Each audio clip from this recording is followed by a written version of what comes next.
ஒருத்தர் நிறைய சொத்துக்கள் வாங்கி குவிக்கணும்னா செவ்வாய் திசை செவ்வாய் நல்லா இருக்கணும். செவ்வாயை எல்லாரும் தோஷம் தோஷம் சொல்லிட்டு இருப்பாங்க. செவ்வாய் ஒருத்தருக்கு ஸ்ட்ராங்கா இருந்து 7ல இருந்தா அவங்களுக்கு ப்ராப்பர்ட்டி நிறைய சேரும். செவ்வாய் தான் பூமிக்காரகன். செவ்வாய் நல்லா இருந்தா தான் ப்ராப்பர்ட்டி வாங்கவே முடியும். செவ்வாய் நல்லா இல்லைன்னா சொந்த வீடு இருந்தா கூட வாடகை வீட்டில் இருப்பான். சொந்த வீடே அமையாது, அமைஞ்சாலும் அதில் குடியிருக்க முடியாது. அதனால செவ்வாயை நம்ம அதோட தோஷத்தை பத்தி மட்டும் பேசிட்டு இருக்காங்க. அது only at the time of marriage தான். அது திருமண பொருத்தத்துக்கு தான் செவ்வாய் தோஷம் பார்க்கணும். மற்ற நேரத்தில் செவ்வாய் 7ல் இருக்கு 4ல் இருக்குன்னா அது யோகம். அது செவ்வாய் யோகம். செவ்வாய் நல்லா இருந்தா நிறைய ப்ராப்பர்ட்டி வாங்கலாம். லைஃப் லாங் அது இவங்களை காப்பாற்றும். அந்த மாதிரி நான் சில பேர் ஜாதகம்லாம் பார்த்துருக்கேன். ஆண் மூலம் அரசாலும் பெண் மூலம் நிர்மூலம் அப்படின்றது உண்மையா? உண்மை இல்லை சார். அதெல்லாம் ஆண் மூலம் அரசாலும் பின் மூலம் நிர்மூலம்.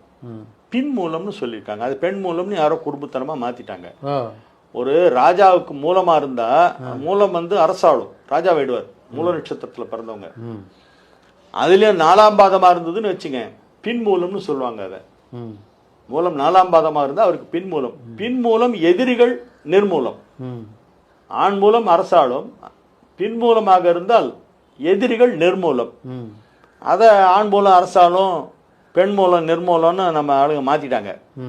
தப்பு. அது அப்படிலாம் கிடையாது. இந்த திருத்தத்தையே இப்போ எல்லாரும் சேர்ந்து பதிவு பண்ண மாட்டேங்கிறீங்க. எல்லா ஜோசியர்களும் சேர்ந்து பதிவு பண்ணலாம் இதை. ஆமாம், நான் சொல்கிறேன், நீங்கள் கேட்குறீங்க, நான் போல்ட இதுதான் விஷயம் சொல்கிறேன். மற்றவங்களும் சொல்லணும்.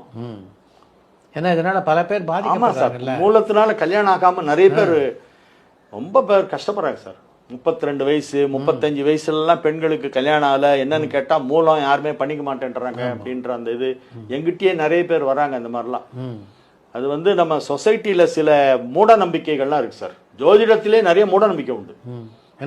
மூலம் பற்றின மூட நம்பிக்கை, ஆயில்யத்தை பற்றி ஒரு மூட நம்பிக்கை. ஆயில்ய நட்சத்திரம் பொண்ணுக்கு இருந்தால் மாமனாருக்கு ஆகாதுன்னு சொல்றது, அது ஒரு மூட நம்பிக்கை. அது அப்படிலாம் கிடையாது.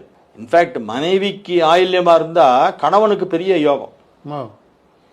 பெரிய பெரிய விஐபி விவிஐபி எல்லாம் பாத்தீங்கன்னா அவங்க ஒய்ஃப் ஆயில்யமா இருப்பாங்க. அவங்க ஹஸ்பண்ட் பெரிய போஸ்ட்ல இருப்பார். அதனால ஆயில்யம் பெண்ணுக்கு இருந்தா கணவனுக்கு யோகம். ஆனா அதெல்லாம் யாரும் எடுத்து சொல்ல மாட்டேன்றாங்க. அதை யாரும் நம்பவும் மாட்டேன்றாங்க. நம்புறதுக்கே அவங்கள ரொம்ப கஷ்டப்படுத்தி நம்ப வைக்க வேண்டியிருக்கு. ஒரே நட்சத்திரம் ஒரே ராசியில் இருக்கவங்க திருமணம் செய்து கொள்ளலாமா? அது அவ்வளோ சிறப்பாக இருக்காது. குழந்தை குறையோட பிறக்குது. அப்படியா? ஆமாம். ஒரே நட்சத்திரம் ஒரே ராசி அவங்களுக்குள்ள அண்டர்ஸ்டாண்டிங் இருக்கும். பட் பிறக்கிற குழந்தைகள் கொஞ்சம் ஏதாவது ஒரு சின்ன டிஃபெக்டோட பிறக்குது. அதனால 7வது ராசி தான் எல்லாருக்குமே பெஸ்ட்டு சொல்லுவாங்க. அவங்க ராசிக்கு 7வது ராசியில் பண்ணிட்டா அண்டர்ஸ்டாண்டிங் நல்லாயிருக்கும். சமசப்தமம் அப்படின்னு சொல்கிறது அதுதான் நல்லாயிருக்கும். இப்போ ஒரே கோத்திரத்திலே திருமணம் செய்து கொள்வது சர்வசாதாரணமாக நடக்குது. ஒரே கோத்திரமாக இருந்தால் சிஸ்டர் ஆகிடுவாங்க. ஆமாம், ஆனாலும் திருமணம் செய்து கொள்வது சர்வசாதாரணமாக பண்ணக்கூடாது, தவறு.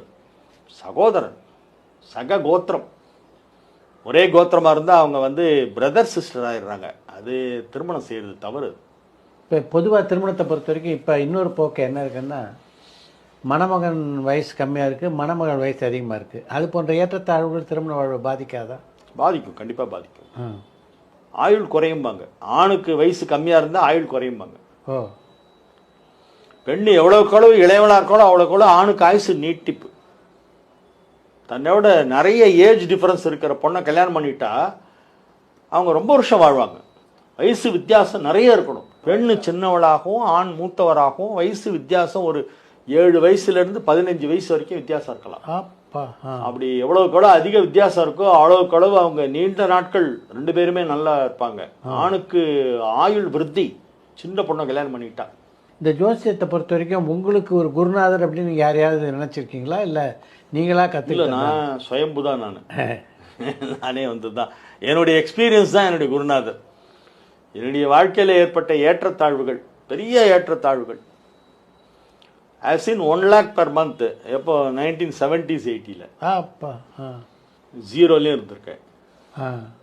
0 இன்கம்லயே வாழ்ந்திருக்கேன். அப்ப நான் உங்க ஜாதகத்தை பார்ப்பீங்களா? ஆமா, பார்த்து எனக்கு தெரியும் எனக்கு ஒரு டைம் வருது அப்படின்னு. எல்லாரும் கேட்பாங்க, நீ என்ன சும்மாவே இருக்க, நீ ஒன்றும் அதை பத்தி கவலையே பட மாட்டேன்றீங்களே அப்படின்னு கேட்பாங்க. எங்க வீட்லயே கேட்டிருக்காங்க, என்னங்க சும்மாவே உட்காந்துருக்கீங்க நீங்க அப்படின்னு. எப்ப பாரு ஏதோ புக்கு படிச்சுக்கிட்டே இருக்கீங்க. சம்பாதிக்கிறத பத்தி ஏதாவது யோசிங்க, நான் அதுதான் புக் படிக்கிறேன், சம்பாதிக்க போறேன், அதுக்கு தான் படிக்கிறேன்னு சொல்லி சொல்லுவாங்க. அப்ப அவங்க எல்லாம் நம்பல.